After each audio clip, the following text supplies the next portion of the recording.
Thank you, David. Good morning, everybody. Good to see you this morning. As some of you have probably figured out, we are entering the summer season, so the choir is on a little break for the summer. Beth doesn't get a break, but the choir gets a break. But that also means that we get to sample some of the individual gifts, musical gifts of this congregation, like David's amazing voice. And so we'll be enjoying that throughout the summer. And I've been given some heads up that there might be some surprising voices that will be sharing their talents with us this summer. So we look forward to that. Something else I'm looking forward to is next Sunday will be the first of 3 sermons that we're going to do throughout the summer called Q&A sermons, where we're going to try this little experiment. We've been asking you to submit questions for us to answer in the sermons. And next Sunday, Neil Zeilinger will be up here with me. And we've chosen 5, I think, of those questions that you've submitted so far. Biblical questions and theological questions and why is the world this way kind of questions. And we're going to attempt, maybe in dialogue with all of you, to at least explore those questions. I'm not sure Neil and I are going to arrive at any particular answer, right, Neil? But we're at least going to explore the questions with you. If you still have a question you'd like to ask, there's still time. In the tear-off portion of your bulletin, there's a place at the bottom where we've asked that question, and you can jot down anything you'd like to know. We're going to do one of these on the first Sunday of each month throughout the summer. So if we don't get to your question this first time around, maybe we get to it later. So jot those down and put it in an offering plate later, and we'll have those as we go ahead for the summer. We are finishing up today this sermon series, Sacred Spaces, Sacred Places. We're talking about where do we find sacred space? Where do we encounter in the physical world, where do we encounter the presence of God's Spirit? Or you might say, where do we encounter love and joy and compassion and the move towards justice and the call to mission? And we suggested the first Sunday that this might be a space where you find that in a worshiping space like this, at times, maybe not all of us at the same time, we might be experiencing sacred space here. The second Sunday, we suggested maybe it's out in your daily life in the labor that you do. So maybe in the places that you work, the places you're employed, the places that you volunteer, maybe it's in your school or your homes, that maybe you encounter sacred space there in the ways that you approach your work. Last Sunday, we talked about finding sacred space just in relationship with each other, that maybe even just 2 people between themselves can create a moment of a thin place, sometimes it's said, or sacred space. Today, if you've been paying attention, you probably already figured out where we're heading. Where are we looking for sacred space today? In the practice of eating together, sharing a meal with other people. And the text that informs our conversation today comes from Paul's letter to the Corinthians in chapter 11. Paul writing, "Now in the following instructions I do not commend you, because when you come together, it is not for the better, but for the worse. For to begin with, when you come together as a church, I hear that there are divisions among you. And to some extent, I believe it. Indeed, there have to be factions among you, for only so will it become clear who among you are genuine. When you come together, it is not really to eat the Lord's Supper. For when the time comes to eat, each of you goes ahead with your own supper, and one goes hungry and one becomes drunk. What? Do you not have homes to eat and drink in? Or do you show contempt for the church of God and humiliate those who have nothing? What should I say to you? Should I commend you in this matter? I do not commend you. For I received from the Lord what I also handed on to you, that the Lord Jesus, on the night when he was betrayed, took a loaf of bread, and when he had given thanks, he broke it and said, 'This is my body that is for you. Do this in remembrance of me.'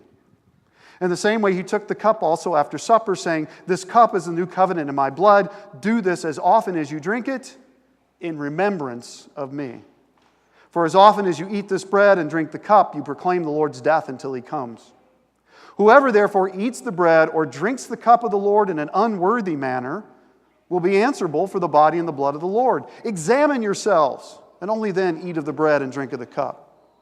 For all who eat and drink without discerning the body eat and drink judgment against themselves. For this reason, many of you are weak and ill, and some have died. But if we judge ourselves, we would not be judged. But when we are judged by the Lord, we are disciplined so that we may not be condemned along with the world. So then, my brothers and sisters, when you come together to eat, wait for one another. If you're hungry, eat at home, so that when you come together, it will not be for your condemnation." And about the other things, we're not sure what all those other things are.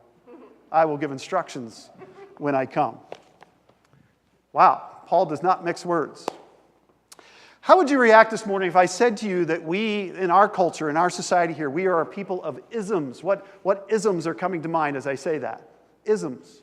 How about sexism, ageism, racism, heterocentrism, anti-Semitism, extremism, radicalism, liberalism, conservatism, tribalism. I want you to think about that word, tribalism.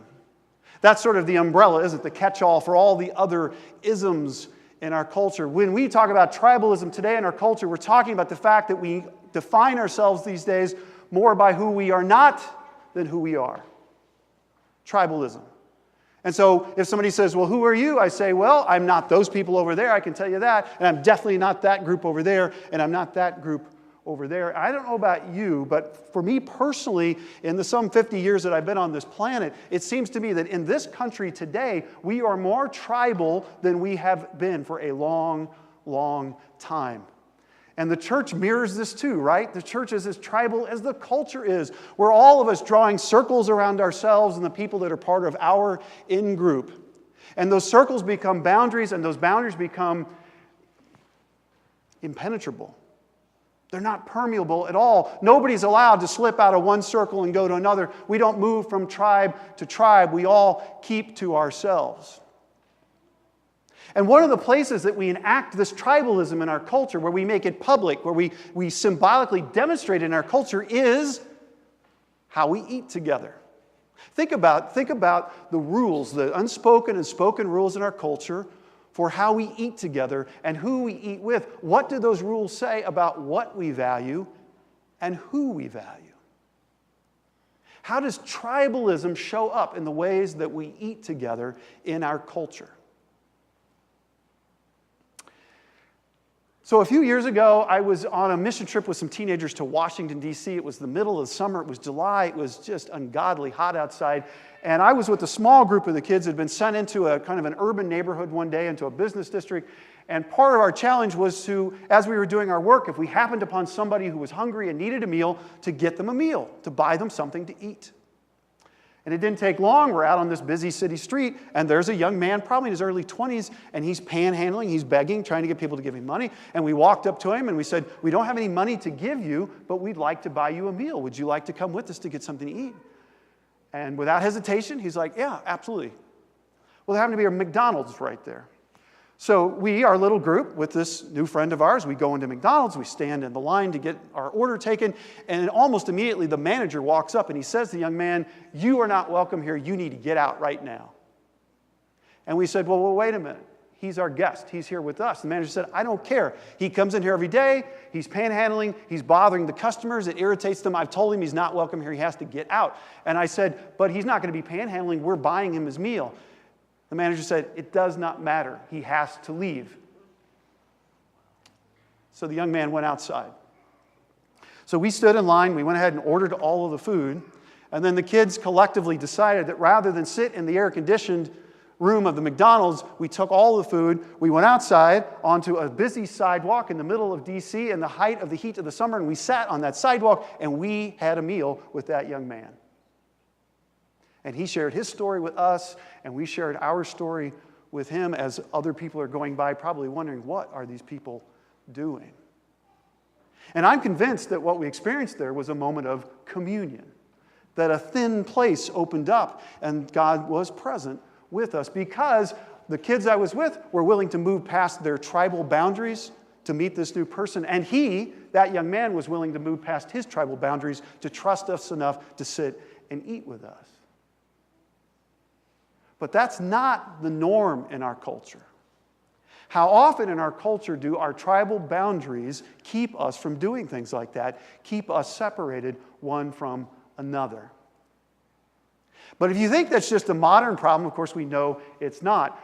If we look at the ancient world, particularly around the ancient first century Palestine, we see that they too were as tribal in many ways as we are. And a lot of it was based around your eating practices. The way you ate, who you ate with, how you ate said a lot about your place in society, your participation within the hierarchy and the patronage system of the time. There were all sorts of rules about where you sat at the table, said something about your status. Who you sat next to said something about your value or worth in the culture. Who was serving and who was being served. What kind of food you ate. What kind of food was served to you. All of this said something about the values that culture had about the people within it. They might have said to themselves, we aren't just what we eat, we also are who we eat with and how we eat. That's not that different from our culture, is it?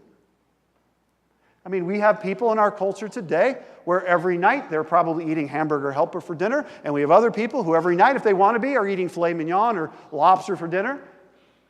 And we have people who are sitting every night at the banquet table, and we have people that are seated at the kitchen table.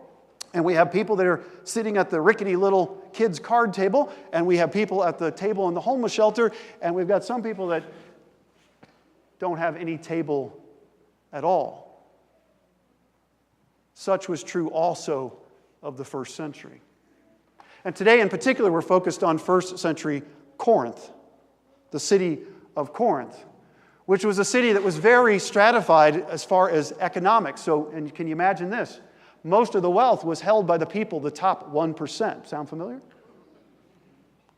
And then the next batch of wealth was held by the top 10%, and then almost everybody else was at the very bottom. Almost everybody else was eating hand to mouth, day to day, hoping to get enough just to survive that day. That's how stratified economically the city was. It was diverse then in what money people had. It was diverse in other ways. And the church in Corinth, and remember when we say the church in Corinth, we're not talking about a church like this. We're talking about little house churches all over the city in private homes. The church in Corinth was as diverse as the city's population was. And so within the church in Corinth, you had rich people and poor people. You had educated people and uneducated people. You had homeless people and you had householders. You had Jews and you had former pagans. You had males and females. All of this diversity. And the challenge for the church in Corinth was, how do we be in communion with each other when we have all this diversity? How could this possibly work, When we gather for a meal, can the CEO be seated next to the homeless man? Can the prostitute be seated next to the rabbi? How can we bring all of these diverse people together?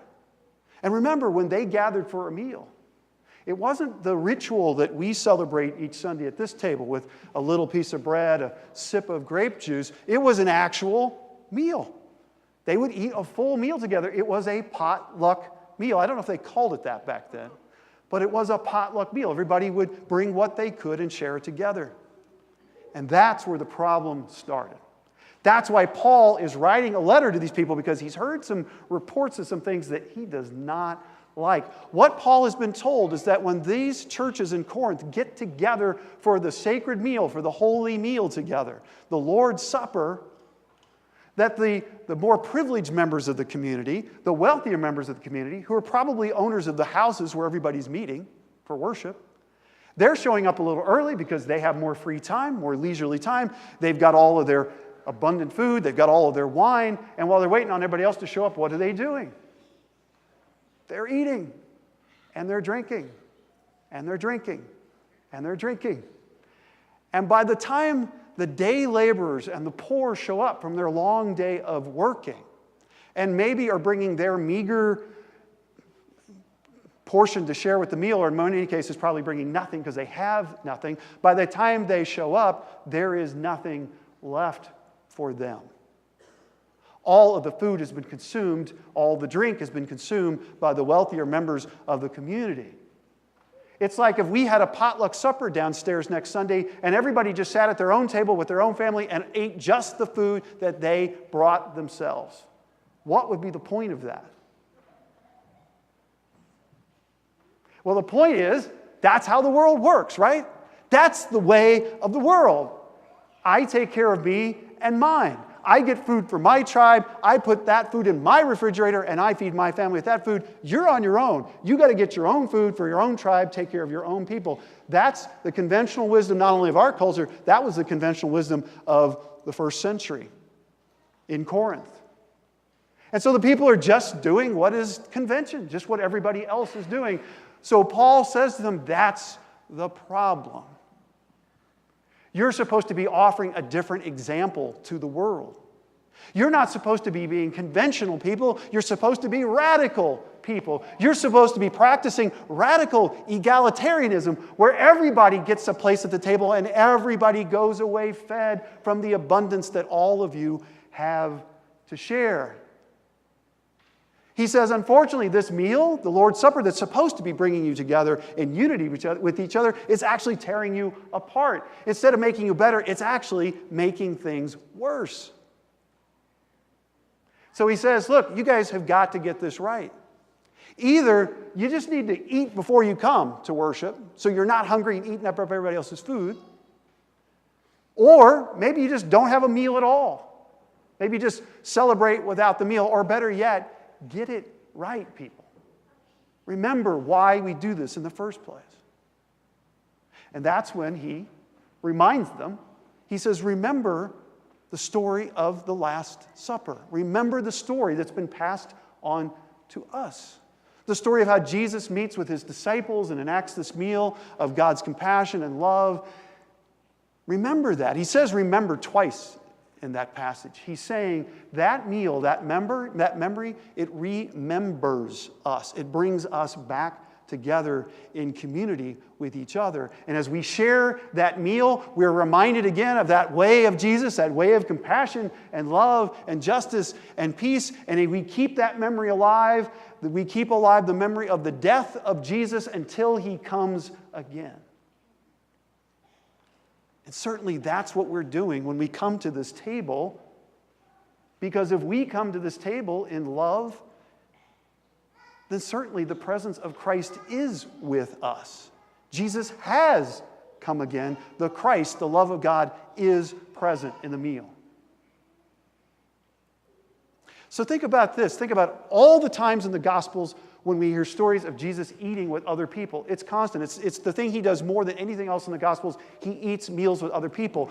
And this is very important, he eats meals that cross over tribal boundaries of his culture.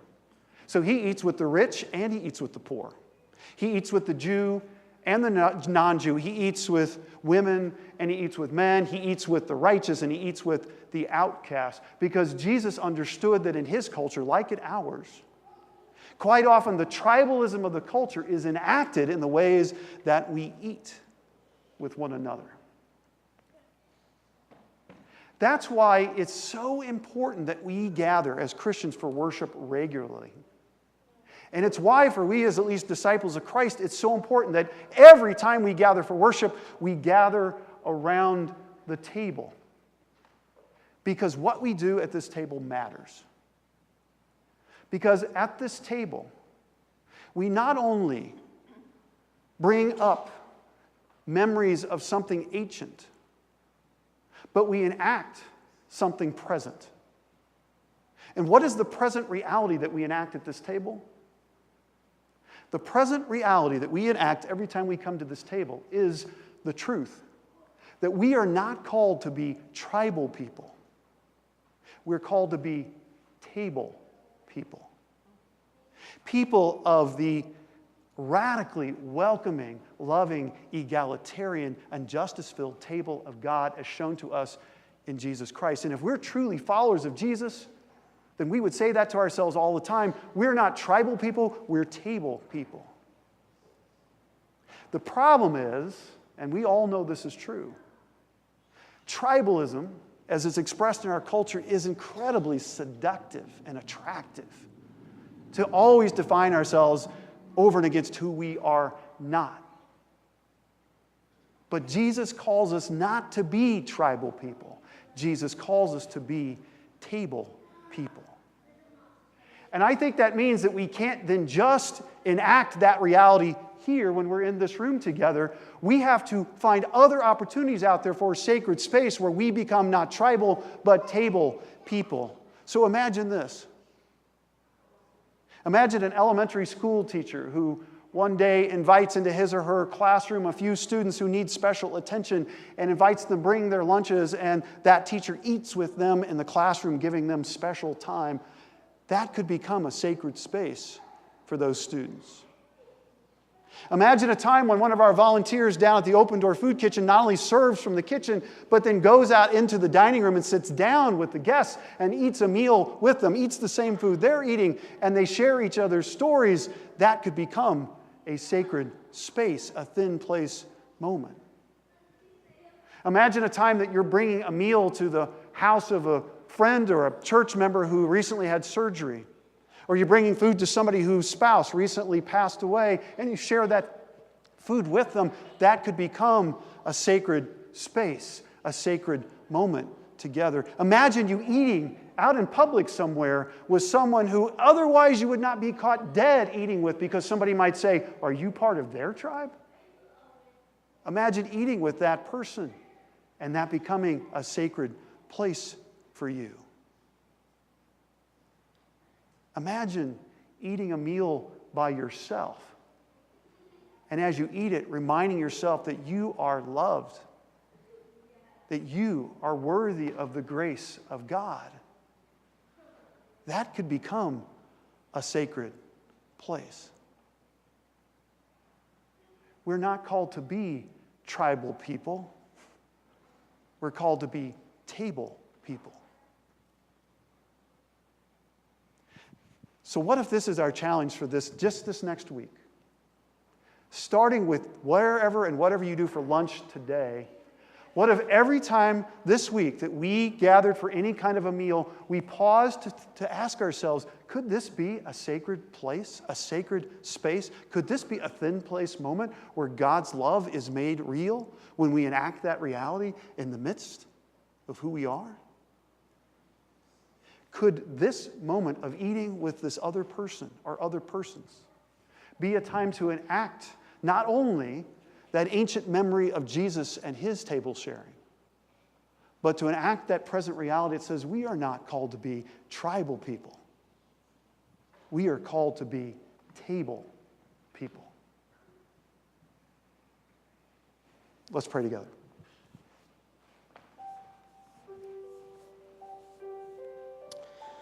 Lord, there's so many tables that we gather around during the week. Tables at home and tables at work, tables in restaurants and at school. Sometimes we're with other people, sometimes we're just with you. Help us in this coming week to see those tables as opportunities for sacred space. To see that in sharing with each other, in feeding one another, in being present to one another, we might find there that you are present too, that you are living amongst us, that we might find in sharing you with each other, we experience a deeper sense of your call on our lives. And all God's people say, amen.